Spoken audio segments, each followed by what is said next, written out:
अब बेटा मैं कह रही थी ना तुम्हें, बहुत नामुमकिन है ये बात। वो सख्त नाराज है, अपनी नीली आंखों से मुझे देखती है तो मैं तो डर के मरे। मुझे तलाक के लिए मनवाना आसान था, अब इतनी मुश्किल क्यों हो रही है आपको? मुझसे नहीं हो पाएगा बेटा, वो मुझे अपनी नजरों से क्या चीर हो के रहा रख है देती यहाँ? है। आखिर किस बात पे बहस कर रहे हो तुम लोग? आइए आइए, मुझे आप दोनों से भी बहुत सारी बातें पूछनी है। कह रहे थे क्या मसला है अदनान बेटा? आप दोनों ने कभी ज़बरूद को पसंद नहीं किया, मौका मिलते ही मुझे तलाक दिलवा दी और हुरिया साहिबा को पैसों की लालच देकर खरीद लिया। बेटा हमने सब ईशा के लिए किया, तुम दोनों का अलहदा करना जरूरी था। जो भी किया तुम्हारी भलाई के लिए किया। क्या हम कभी तुम्हारे साथ कुछ गलत करेंगे? तुम हमारे लिए सब कुछ हो, तुम हमारे प्यारे अदनान दमीर खान हो। अपनी अम्मी और बाबा के बाद पहली बार किसी को खोने से डर लगा है मुझे। पहली बार किसी से इतनी मोहब्बत हुई है। मैंने समझा था आप मेरा सहारा बनेंगे, मेरा खानदान बनकर मेरा साथ निभाएंगे। अब समझ आया कि मेरा कोई खानदान ही नहीं है। ऐसा ना कहो बेटा। अदनान तुम ज्यादती कर रहे हो बेटा। देखिए, आपने जो कुछ किया उसका हिसाब देना होगा। इतनी आसानी से कोई नहीं बचेगा।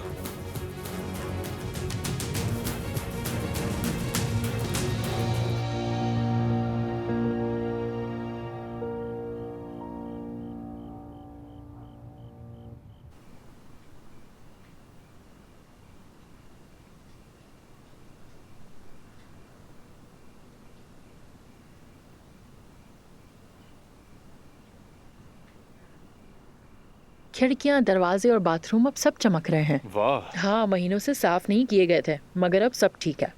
हाँ जाहिर है आप तो बेहतरीन है आपा, बहुत शुक्रिया। अच्छा जाने से पहले सूप पीती जाए। नहीं शुक्रिया बेटा। चलें ठीक है, ठीक है चलें। आप ये रख लें। आपका शुक्रिया आपा। अल्लाह आपसे राजी हो सिनान बेटा। शुक्रिया आपका। अच्छा सिनान बेटा, हाँ बुरा मत मानना मगर ये तैयार है। क्या जानना चाहती है मैं कैसे बदल गया? अपनी बेटी की खातिर। वाकई अब बुरे दिन माजी का हिस्सा बन गए। अब से मेरी सारी जिंदगी मेरी बेटी के नाम। लेकिन उसे तो छीन लिया गया है। कौन उसे मुझसे छीन सकता है? हाँ ऐसा बिल्कुल नहीं है।